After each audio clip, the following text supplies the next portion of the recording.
I'd rather have Jesus. You can have all things in this world, but without Jesus, that's nothing. But if you have Jesus, you have everything. Amen? Kaya salamat sa Panginoon. Please pray for a special Sunday sa August 17 sa Guam. At na-approve na po yung tax, what's that? Tax exemption sa Guam. So we're going to have a special service on August 17. And please pray that souls will be saved. Amen? At pag-pray natin that God will give us a right place para magkaroon ng sariling property at magkaroon ng service ng umaga.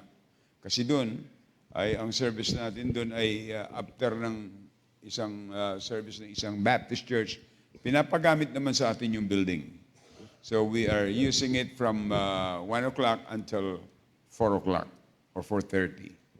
Kaya we need to have our own. And ang population ng Pilipino sa Guam ay 40%. Kaya we need to reach them. Also in Saipan and also in Palau. Please open your Bible in the book of Psalms 31. Psalms 31. Shall we all stand up, please? Psalms 31, verse 23. And then we are going to read also Proverbs 28, verse 20. Okay, kung nakuha nyo na po, give me a loud amen. Basahin natin sabay-sabay, verse 23, ready, go. O love the Lord, all ye his saints, for the Lord preserveth the faithful, and plentifully rewardeth. And then let's go to Proverbs 28, verse 20. Sabi ng Bible, kung nakuha nyo na po, give me a loud amen. Verse 20, ready, go. A faithful man shall abound with blessing, but he that maketh haste to be rich shall not be innocent. Dakilang Diyos, pagpalain niyo po ang salita niyo na aming pag-aaralan po ngayong gabi. Dalangin po namin na kami ay maturuan niyo paano maging tapat sa inyo po, Panginoon, sa paglilingkod. Salamat, Panginoon, sa inyong provision sa aming buhay. Higit sa lahat ay ang kaligtasan na inyong ibinigay po sa amin, katiyakan ng langit. Pero bilang anak niyo, kami po ay dapat na maging tapat. Patawad po sa aming mga pagkukulang at pagkasala, at dalangin po namin, Banal na Espiritu, na lukuban niyong kapangyarihan ng pagtitipong ito, ang pangalan niyo lang po ang siyang maitaas. Ito po ang aming dalangin sa pangalan ni Jesus. Amen. Thank you, and be seated, please. Sabi ng Bible, sa binasa po natin, O love the Lord, all ye saints, for the Lord preserveth the faithful, and plentifully rewardeth the proud. You know, it is not a suggestion, it is a command. Huwag natin kalilimutan, ito ay sa mga anak ng Diyos sinasabi. Hindi ito sa mga unsaved, because by nature, unsaved won't love the Lord. Unless you have Jesus Christ, you cannot love God. Sabi ng Bible, for all have sinned and come short of the glory of God. Tayong makasalanan. So mayroon tayong nature na bilang makasalanan ay gumawa ng kasalanan. Pero ito'y sinabi ni David, mga kapatid, sa mga mananampalataya. Na sabi diyan, O love the Lord, all ye saints. Ang saints po dito ay yung mga saved na. Yung mga anak ng Diyos. Bakit po? For the Lord preserveth the faithful, and plentifully rewardeth the proud. Yung pong rewarded, hindi po yan, it is in a positive way na approach, pero the word there is repay. The Lord repay yung mga proud doer, yung mga mapagmataas. Ayaw ng Diyos ng taong proud. Ayaw ng Diyos ng taong mapagmataas. We need to be humble before God. Amen? Kaya ang pinagpapala ng Panginoon ay yung taong mapagpakumbaba. Ano sabi sa 1 Corinthians chapter 4 and verse 2? Moreover, it is required to the steward that a man be found what? Faithful. So, ang ating pag-aaral ngayong gabi ay the greatest benefit of faithfulness. The greatest benefit of faithfulness. Ang dakilang kapakinabangan ng katapatan. Tandaan po natin, faithfulness is not a gift. Faithfulness is not a gift. It is a choice of character that anyone can do. Oh, hindi po yan gift. Magaling ka pa at may gift ka ng faithfulness. No, faithfulness is not a gift. It is a character. Na yan ay pinili natin na dapat natin gawin. Tandaan po natin, you are not gifted to be faithful. But you are faithful because you choose to be faithful. Kaya nga sabi ng Panginoon, doon sa book of Proverbs, chapter 20 and verse 6, ang sabi ng Bible, most men will proclaim everyone his own goodness. But a faithful man who can find. See, alam niyo ang nature ng tao? Ipagmamalaki yung kanyang kabutihan, yung kanyang galing. Pero hindi nila alam na kung ano man mayroon tayo, yan ay galing sa Panginoon. Because God, He is the only source of all blessing. Amen? Kaya wala tayong pwedeng ipagmalaki dito. Sabi ng Bible, lumabas tayo sa bahay bata, walang dala kahit na ano. But you look at what we have now. Saan galing yan? Kaya, mga kapatid, wala tayong pwedeng ipagmalaki. But sabi dito, most men will proclaim everyone his own goodness, but a faithful man who can find. Hindi ho madali na makakita ka ng tao talagang tapat. Kasi kung madali yan, hindi nahanapin ng Panginoon. Pero kailan natin makikita ang faithfulness ng tao? Makikita natin ang faithfulness ng tao sa panahon ng kahirapan, sa panahon ng hindi konbinyente.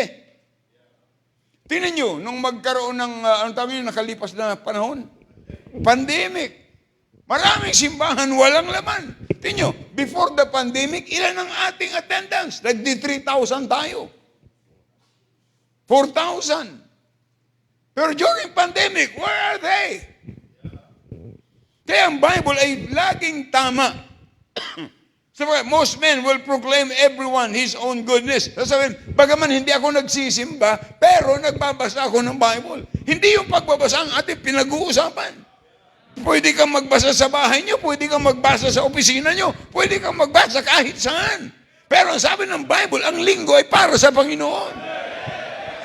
It is God's command. Huwag babayaan ng pagkakatipon gaya ng ugali ng iba. Yan sabi ng Bible.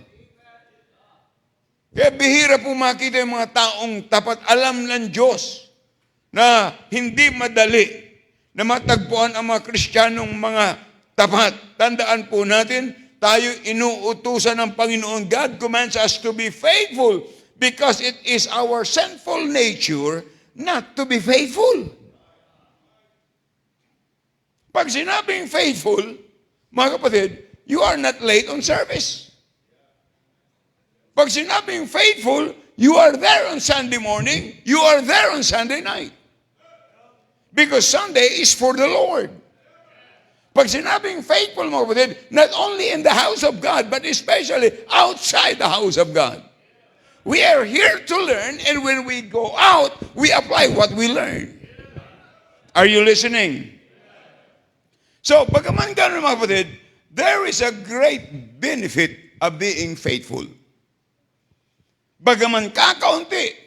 Kasi ang sabi ng Panginoon ay, but a faithful man who can find.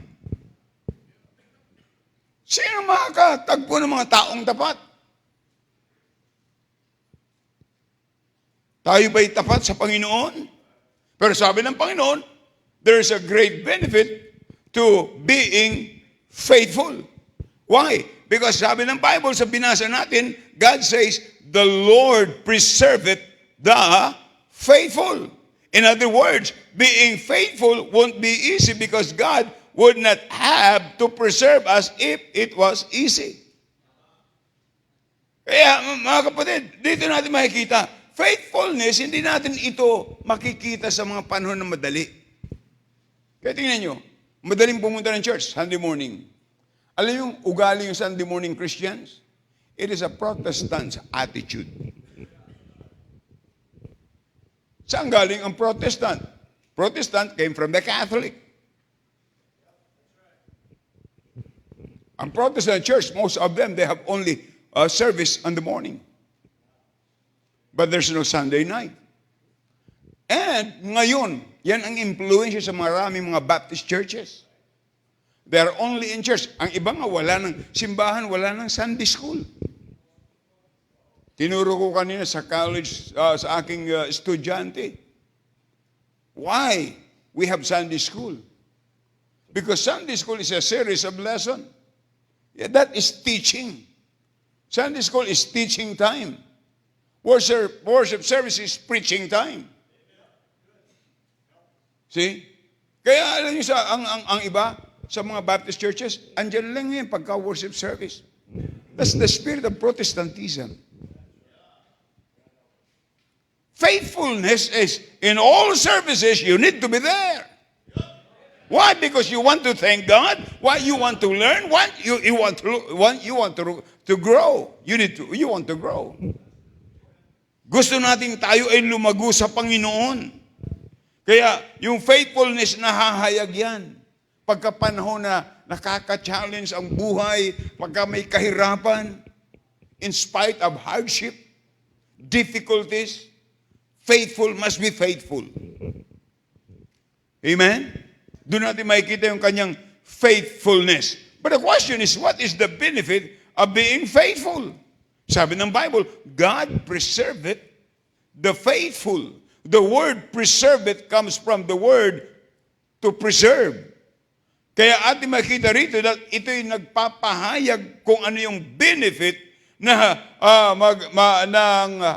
faithfulness. So number one,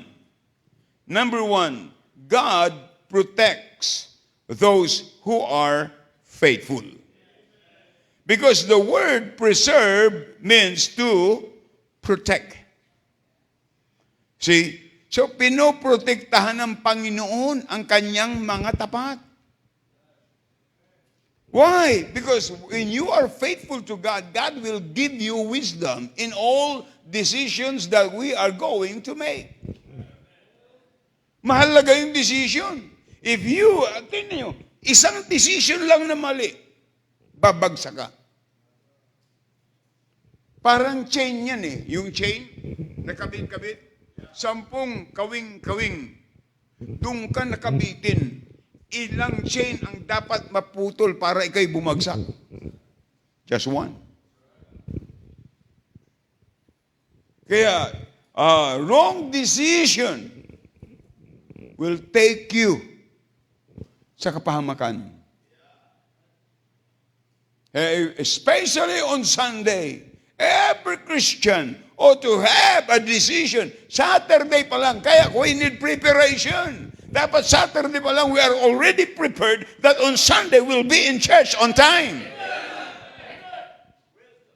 See? We'll be in church on time.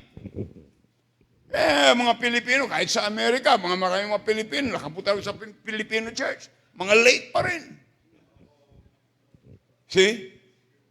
Filipino, pag sinabi mong 8:30, andyan yan, 9:30. Pero pag sinabing sa Amerikano, pag sinabing 8:30, andyan yan ng 8:30. Pero pag Christian time, 15 minutes before 8:30, nandyan na yan. Amen? Para makahanap ka ng upuan, pagka minsan, ma-offend pa yan. Wala nang upuan. Late ka kasi.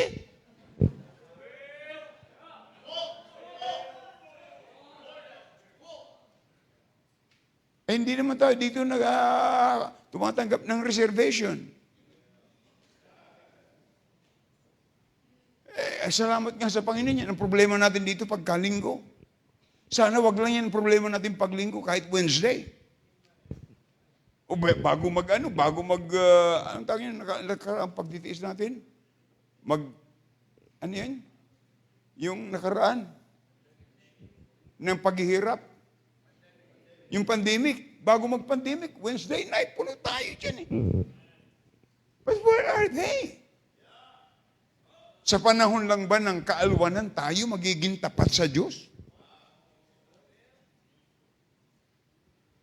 Mga kapatid, God protect those who are faithful.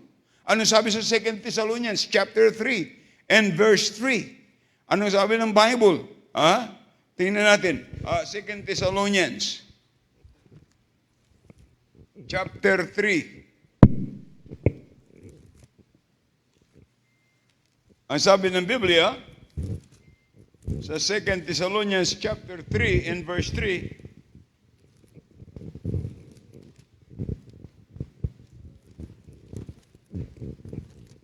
ang sabi ng Bible, ito po, sa verse 3, but the Lord is what? Faithful, who shall establish you and keep you from evil. Can you imagine that? He is faithful to guard you from evil. Pag faithful ka, talagang napakalaki yung pakinabang pag ikaw ay tapat sa Panginoon. Amen? Tingnan niyo sabi ng Bible. Tingnan niyo sa Isaiah 54. Isaiah 54. And verse 17. Isaiah 54. Sabi ng iba, may 54 bang Isaiah? Meron. And verse 17, no weapon that is formed against thee shall prosper, and every tongue that shall rise against thee in judgment thou shalt condemn. This is the heritage of the servant of the Lord, and the righteousness is of me, saith the Lord. Mga kapatid, mahalaga yung faithful sa Panginoon. Kaya ang pinakamaganda ay ang gawin natin yung tama. Sapagkat ang sabi ng Diyos, God promises to protect us. The attack of the enemy may be masakit, andyan, pero wag nating kalilimutan. Anumang attack ng kalaban ay, but if you are faithful to continue to do right, I'm telling you, you will find God will preserve you from that which is trying to destroy you.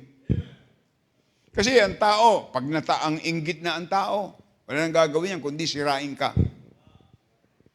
See? Kaya kung ikaw ay tapat, hindi ikaw ang kalaban niya. Diyos ang kalaban niya. At ang Panginoon ay may pangako sa atin na tayo ay kanyang poprotektahan. Amen? Kaya hindi tayo takot mabuhay dito sa mundo. Huwag natin kalilimutan. If you are a child of God, tayo ho ay mga dayuhan lang dito. We are not of this world. God prepared a place for us. We are just waiting for His time. Amen? And we're excited because Jesus went back to heaven. The Bible says that He prepared a place for you and for me. Pero dito sa mundong ito'y magulo. Saan ka pupuntang walang problema? Wala kang pupuntahan ng lugar na walang problema. Lagi mayroong problema. Pero ang pinakamaganda sa buhay ng Kristiyano ay meron tayong Diyos na lalapitan para sa ating problema. Amen? So, number one, the greatest benefit of faithfulness is God protect those who are faithful. Number two, God maintains those who are faithful. Because the word preserve it means to maintain or supply one's need. Amen? Pananatilihin niya mga kapatid. Ipipreserve ng Panginoon yan. At susuplayan ng Panginoon ang kanyang pangangailangan. Yan po ang sabi ng Bible. Tingnan niyo sabi ng Bible sa Psalms, chapter 54 and verse 17. 55, I'm sorry. Psalms 55 and verse 22. Psalms 55. Ano sabi ng Biblia?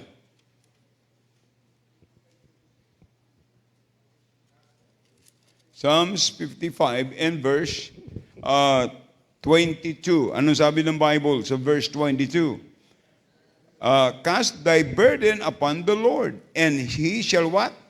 Sustain thee, and He shall never suffer the righteous to be moved. Ang ibig sabihin niya mga kapatid, God will sustain and not let the faithful fall. See? Isusustain ng Panginoon yan. Ano sabi niya sa Philippians chapter 4 verse 19? But my God shall supply all of your need according to His riches in glory by Christ Jesus. Amen? Kaya faithfulness guarantees that God will supply any need you will have in life. Kaya dapat tayo maging tapat. Sometimes, masama ang loob natin. Hindi, sabi, ibibigyan pangangailangan. No, may requirement ang Panginoon. Sabi ng Bible sa 1 Corinthians chapter 4 verse 2, it is required to the steward that a man be found what? Faithful. Yun ang requirement ng Panginoon. Hindi pwede tayo mag-demand sa Diyos. Ang Diyos ang pwedeng mag-demand sa atin. Amen? Hindi ka parang anak. You cannot demand from your dad. See? But your dad can demand from you. Parang nabasa ko, sabi ng isa, Daddy, sabi ng tatay doon sa isang anak niya, bakit yun si Juan, yung kapitbahay natin, ang galing-galing niya sa klase, ikaw tingnan mga grade mo, puro 70. Sabi ni Pedro, tay, yung tatay ni Juan matalino. Mana-mana lang yan. Huwag natin kalilimutan, hindi po tayo mag-demand sa Panginoon. Pero pag ang Panginoon natagpuan kang faithful, God will preserve you. God will sustain you. Amen? Kaya hindi dapat tayo mag-worry sapagkat ang Panginoon na mayroong kanyang pangako. Look at in the Old Testament, si Daniel. Si Daniel pinipilit na sumamba sa Diyos-Diyusan. At pagka siya'y nahuli, alam mo ginawa ni Daniel, umuwi siya sa bahay niya, binuksan niya mga bintana. Pagkatapos, lumuhod siya, nag-pray, nahuli siya. Tapos ihulog doon sa lion's den. Hindi siya takot. Sapat alam niya ang Diyos kay faithful sa kanya. Hindi lamang basta lions yun, mga gutom yun. Parang mga baptist na gutom yun. Hinihintay na ihulog. Sinong gumawa ng lions kundi ang Diyos? Nung inihulog siya, sabi ng Panginoon sa mga lions, ikom! Hindi ikom yung bibig nila. Doon siya pumatak sa likod ng lions. Ang kinis-kinis ng mga likod ng lions, di ba? Para siyang may foam. Iningatan siya ng Panginoon.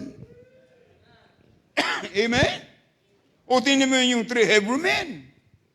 Pinainit pa ng 7 times. Yung apoy. Tandaan natin mga kapatid, ang Diyos ang siyang mag-iingat sa atin. Ang Diyos ang siyang magsusupply ng ating pangangailangan.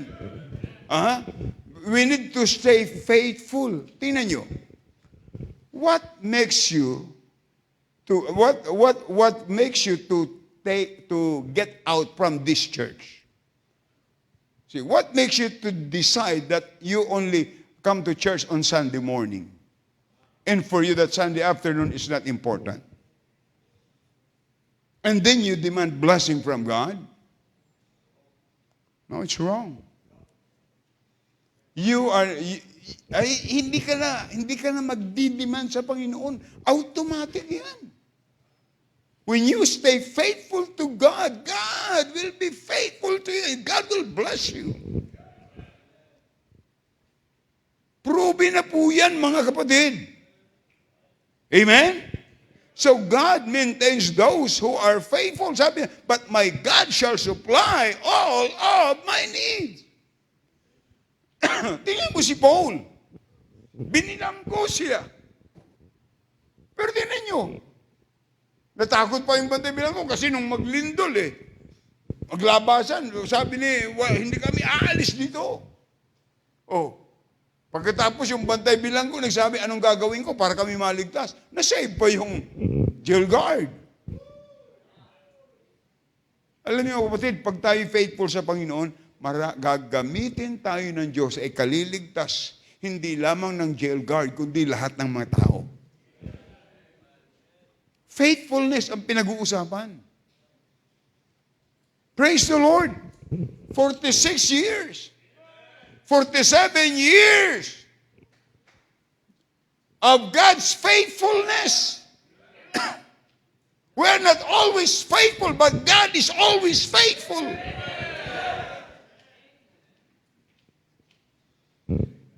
The Lord encourages us to be faithful. Number three, God cares for those who are faithful. He cares. The word preserve, it means to care for the one He is preserving. Ano sabi niya sa 1 Peter chapter 5 verse 7?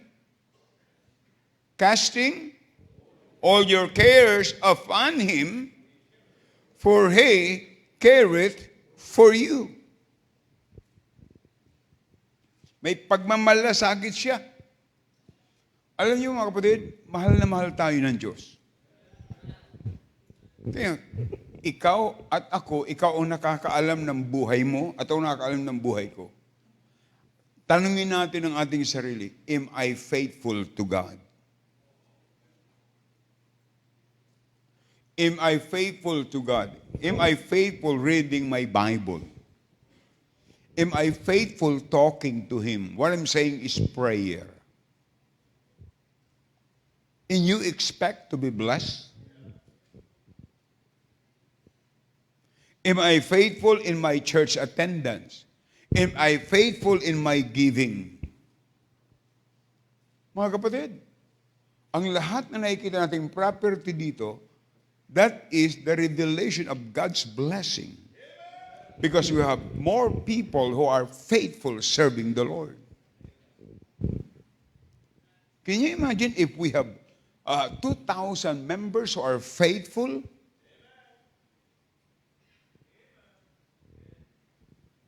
Sabi niya yan I will bless them that bless thee. Paano tayo pagpapalain kung hindi tayo faithful? Casting all your cares upon Him. You know, being faithful means God will help you to carry the load that you are carrying. He will help you. See? Ang sabi nga ng Bible, casting all your cares upon Him.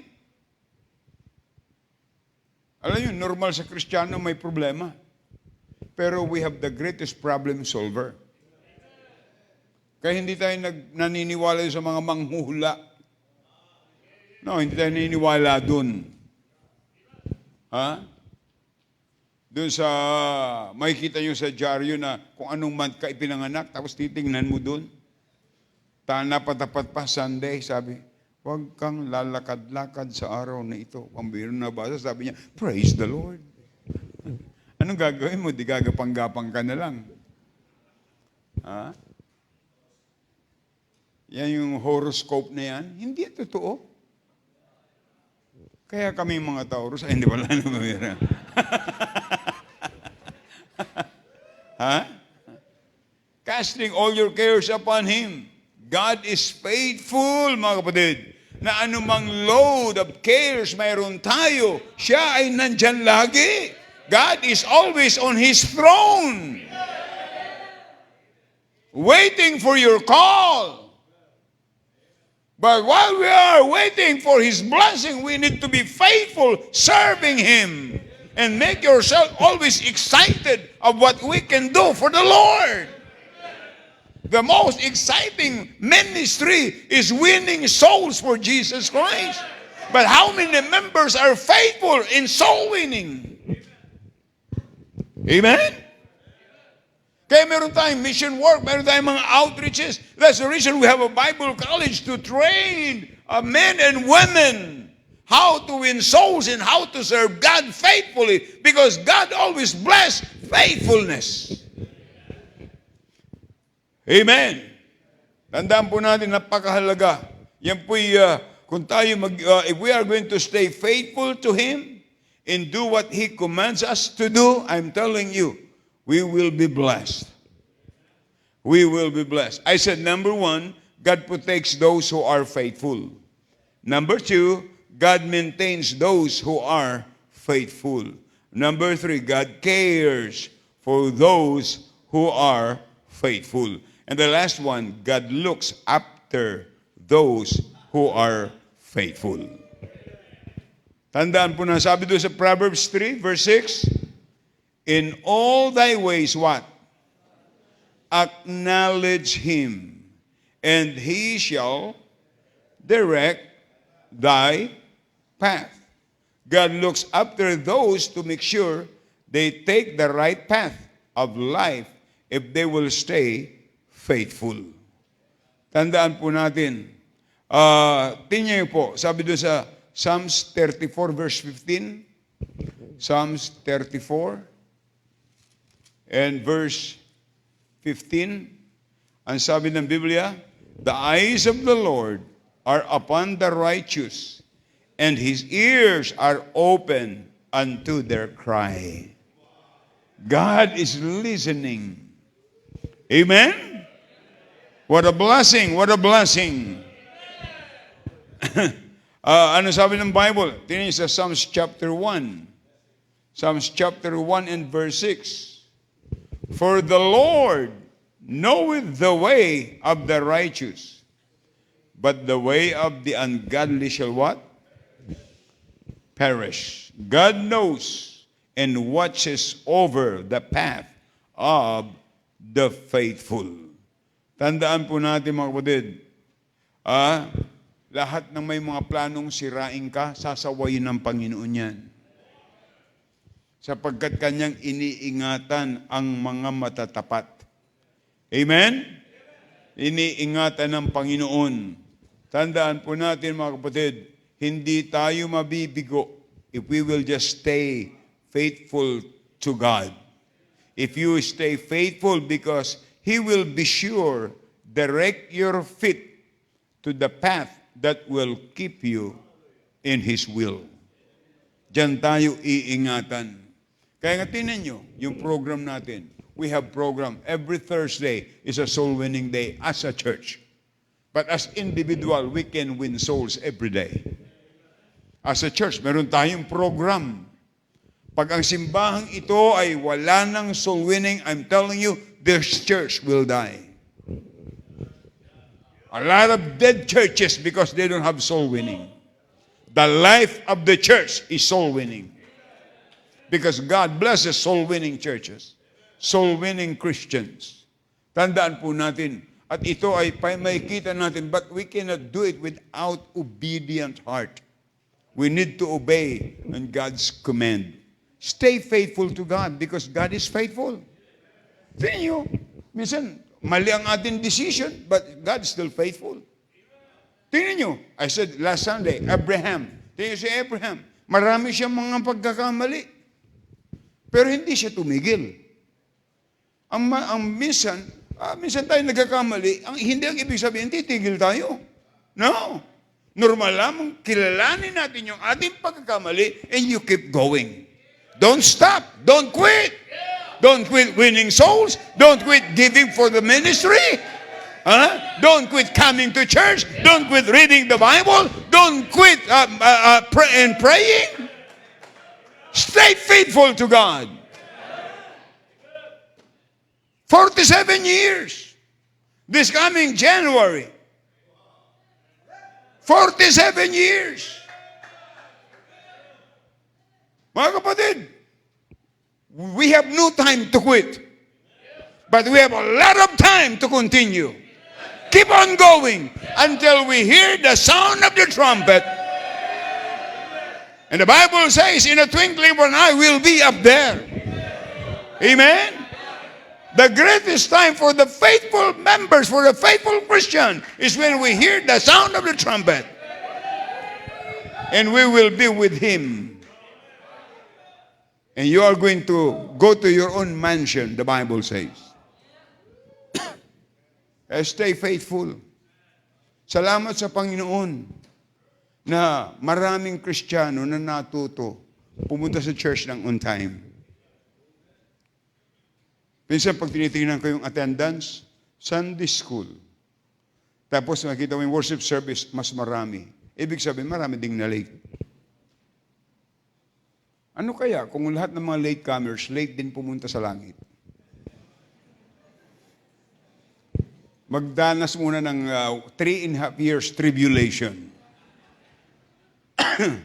Yung mga hindi nagtatides, dapat magdanas ng 7 years tribulation. Kaya magiging post-trib yung mga yan. Pero alam niyo mga kapatid, para maranasan natin the real blessings of God, we need to stay faithful. Stay faithful in your area. You have an area leader, you follow him, you obey him. Stay faithful in your Sunday school class. Stay faithful.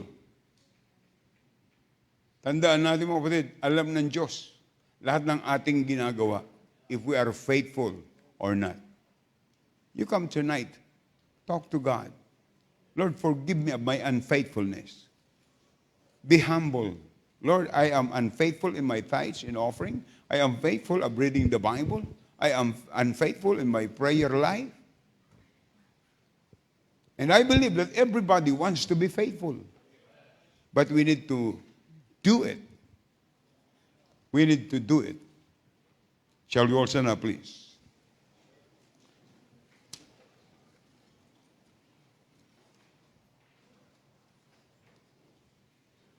Ako ay niwala na ang Panginoon ay nangusap sa ating puso sa mensahe ngayong gabi. At habang tinutugtog po ang awitin pa niya, you come tonight. Lord, make me faithful.